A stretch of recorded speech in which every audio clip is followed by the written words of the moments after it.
बाबा का रुकने का व्यवस्था कहाँ पर? बाबा के रुकने का बाबा का कार्यक्रम होना है।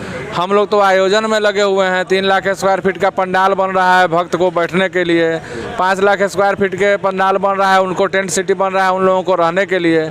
और यहाँ किसी को एक व्यक्ति का थोड़े है, ये तो सभी समाज का, सनातन धर्म का कार्यक्रम है। कोई भी आ सकता है, कोई भी बाबा का प्रवचन सुने और अपने मन को शुद्ध करे और शुद्ध विचार से यहाँ पर आए। हम लोग उसके आतिथ्य के लिए यहाँ पर जनता जो आएगी उसके लिए देखिए मेरा मुख्य मंच और मैंने बाबा का जो ग्रीन रूम वगैरह वो 20,000 स्क्वायर फीट में वो मंच का तैयारी है। 3 लाख स्क्वायर फीट में पूर्णतः जर्मन हैंगर, जर्मन तकनीक से वो पंडाल मेरा बन रहा है। उसके बगल में ही यहाँ वहाँ टेंट सिटी है।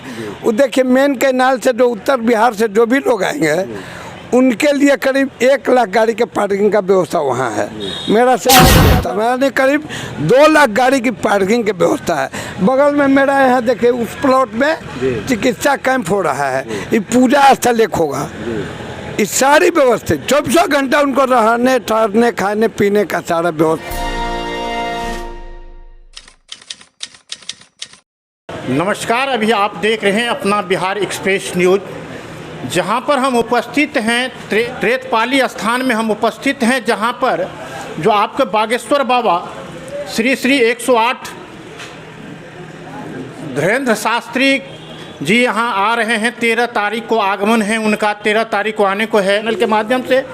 लेकिन मैं बता दूं जो जहाँ पर हम उपस्थित हैं वहीं पर बागेश्वर धाम में बाबा आ रहे हैं। जो यहाँ कैसे क्या विधि है, व्यवस्था क्या है, यहाँ जो जैसे श्रद्धालु आएंगे उनका बैठने के लिए व्यवस्था कहाँ है, उनका टॉयलेट किधर बनाया गया है, गाड़ी की पार्किंग किधर है, सारा डिटेल मैं आपको बताने के लिए जा रहा हूँ। विजेंद्र कुमार मेरा नाम हुआ। विजेंद्र जी सर, ऐसा है जो बाबा का जो आगमन हो रहा है जी। उसमें कहाँ उनका ठहरने का कहाँ व्यवस्था किया गया है? जैसे यहाँ का जो आपको जनता आएंगे उनका ठहरने का व्यवस्था, अगर जो जनता रहना चाहेंगे उनका व्यवस्था क्या है? जनता जो आएगी उसके लिए देखिए मेरा मुख्य मंच और मैंने बाबा का जो ग्रीन रूम वगैरह वो 20,000 स्क्वायर फीट में वो मंच का तैयारी है। 3 लाख स्क्वायर फीट में पूर्णतः जर्मन हैंगर, जर्मन तकनीक से वो पंडाल मेरा बन रहा है। इधर साइड में मेरा किचन बन रहा है। इधर साइड में किचन मेरा बन रहा है। देखिए ट्रक वगैरह वहाँ लगा हुआ है, वहाँ किचन मेरा बन रहा है। बगल में मेरा स्टोर है, मेरा स्टोर है। और ये टेंट सिटी का निर्माण होगा। ये सामने देखिए ये जो बिजली का खम्भा है उसके बगल में ही यहाँ वहाँ टेंट सिटी है। वो देखिए मेन कैनाल से जो उत्तर बिहार से जो भी लोग आएंगे उनके लिए करीब 1 लाख गाड़ी के पार्किंग का व्यवस्था वहाँ है। मेरा सभी जगह डाइवर्सन ऑलरेडी बना हुआ है, आप जाके ग्राउंड जीरो पर देख सकते हैं। वो भीतर से मेरा एसएच रोड है, 6 लेन रोड है। तो जो भी दक्षिण बिहार, पश्चिम बिहार, उत्तर प्रदेश और बंगाल, मोकामा, मुंगेर, जहानाबाद, औरंगाबाद और उधर से जितना से लोग आएंगे उस सब के लिए उधर गाड़ी की पार्किंग की व्यवस्था, करीब 1 लाख गाड़ी की पार्किंग की व्यवस्था। मैंने करीब 2 लाख गाड़ी की पार्किंग की व्यवस्था है। बगल में मेरा यहाँ देखिए उस प्लॉट में चिकित्सा कैंप हो रहा है। ये पूजा स्थल एक होगा। इस सारी व्यवस्था 24 घंटा उनको रहने ठहरने खाने पीने का सारा व्यवस्था। बाबा का रुकने का व्यवस्था कहाँ पर? बाबा के रुकने की व्यवस्था उस सरकार के जिम्मे है, उनके पदाधिकारी लोग, जहाँ उनको माने 4-5 जगह माने उनका जगह निश्चित किया गया है जो उन लोगों के जिम्मे है। उसकी जानकारी मुझे नहीं है। और का जो आगमन है, जो कहाँ पर रुकेंगे, उनकी देखभाल, उनकी व्यवस्था प्रशासन के द्वारा कि आपकी समाजों के द्वारा कैसे है? समाज के द्वारा तो व्यवस्था है ये है, लेकिन प्रशासन उनके व्यवस्था में खुद लगी हुई है। उनके रखने का ठहराव करने की व्यवस्था प्रशासन के जिम्मे है, फिलहाल की जिलाधिकारी इस जिला के मालिक हैं। और इतने बड़े संत हैं उन और जिनको Z+ की सुरक्षा भी मिली हुई है, वो ऐसी स्थिति में सरकार की जिम्मेवारी बनती है। सर, यहाँ जनता का जो जैसे मुझे पता है जो जनता लमसम 10 से 12 लाख तक आने वाले हैं आपके पास। जैसे हमको ग्राउंड के मुताबिक हो जाता है 2 से 3 लाख का आपने व्यवस्था कर रहे हैं। तो प्रत्येक दिन 2-3 लाख के ही अनुमान से व्यवस्था किया जा रहा है। ऐसे ज़मीनों की संख्या 3000 एकड़ है। जैसे व्यवस्था भीड़ बुझेगी वैसे बढ़ जाएगा लोग। यानी कि आपने 3000 एकड़ में आपने व्यवस्था पंडालों की व्यवस्था है, जमीन है हम लोगों के पास, जमीन है। हाँ, यहाँ भूमि उपलब्ध है जो 3000 एकड़ से भी माने मठ के साथ ग्रामीणों की भूमि है और हम लोग खुशी के साथ उनका मना रहे हैं। मैं सनातन धर्मावलंबी हूँ, यह भारत सनातन धर्मावलंबियों का देश रहा है। संविधान में भी सनातन धर्मावलंबियों को अपने आस्था के प्रति विकास करने का अधिकार मिला है, जो 1950 का संविधान है। वैसी परिस्थिति में मठ का भी ज़मीन है और ग्रामीणों का ज़मीन है। जहाँ तक आपने कहा कि यहाँ पर उनका पदार्पण हो रहा है, तो इस मठ की कृपा है, भगवान की कृपा है और उनमें जो वैभव है, जिनको लोग ढोंग कहते हैं, खुद खींच के यहाँ लेके चले आए हैं। कहीं ना कहीं तो कोई शक्ति दैवीय है। हम लोगों ने प्रोग्राम लिया तो नहीं है, प्रोग्राम तो आया है, तो कहीं ना कहीं उनमें दैवी शक्ति तो है, जो सिद्ध पीठ के आधार पर इस दैवी शक्ति के साथ उन्होंने अपना समन्वय किया, संतुलन स्थापित किया।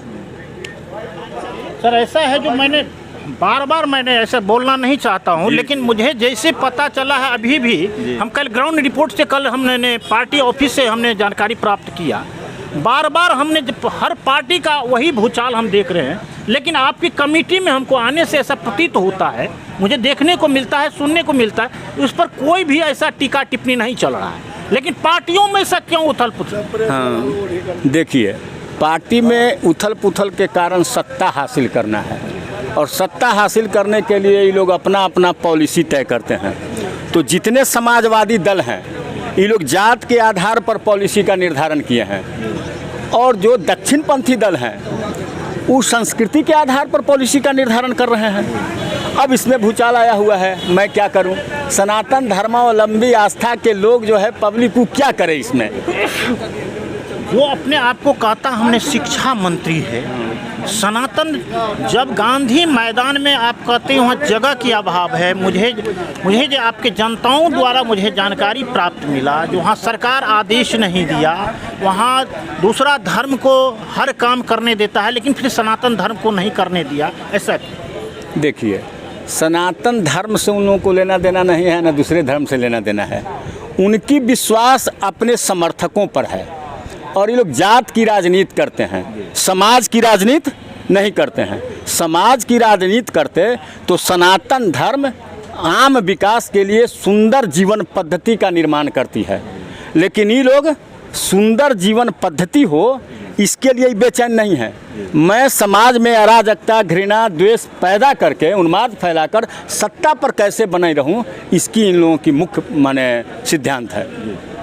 सर ऐसा है, जो जैसे मुझे पता चला है, जो ये बाबा जो आते हैं धीरेन्द्र कृष्ण शास्त्री जी, वो किसी पार्टी पॉलिटिक्स उनकी भावना है, पार्टी से उनको ताल्लुक है, उस पार्टी का प्रचार सनातन धर्म से जोड़ करके किया जाता है। ठीक, मैं आपको बताऊं, पहले ही मैं कहा हूं कि यह जो है संस्कृति का देश है, सांस्कृतिक देश है, सनातन धर्मावलंबियों का देश रहा है और विश्व का कोई भी ऐसा देश नहीं है जो धर्म से जुड़ा हुआ राजनीति नहीं करता है। तो मैं अपनी प्राचीन जो व्यवस्था है, अतीत है, क्या उसको छोड़ दूं? अब इसको आप अपने स्तर से देख रहे हैं, नज़रिया से देख रहे हैं। जहाँ तक राजनीति में, सत्ता में सुव्यवस्थित रहने के लिए धर्म आवश्यक है। इस बिहार की धरती पर चाणक्य ने एक बहुत बड़ा साम्राज्य का स्थापना चंद्रगुप्त के माध्यम से किया, क्या उसमें धर्म का समन्वय नहीं किए हैं? जरासंध धर्म का समन्वय नहीं किए हैं? कंस धर्म का समन्वय नहीं किए हैं? कृष्ण धर्म का समन्वय नहीं किए हैं?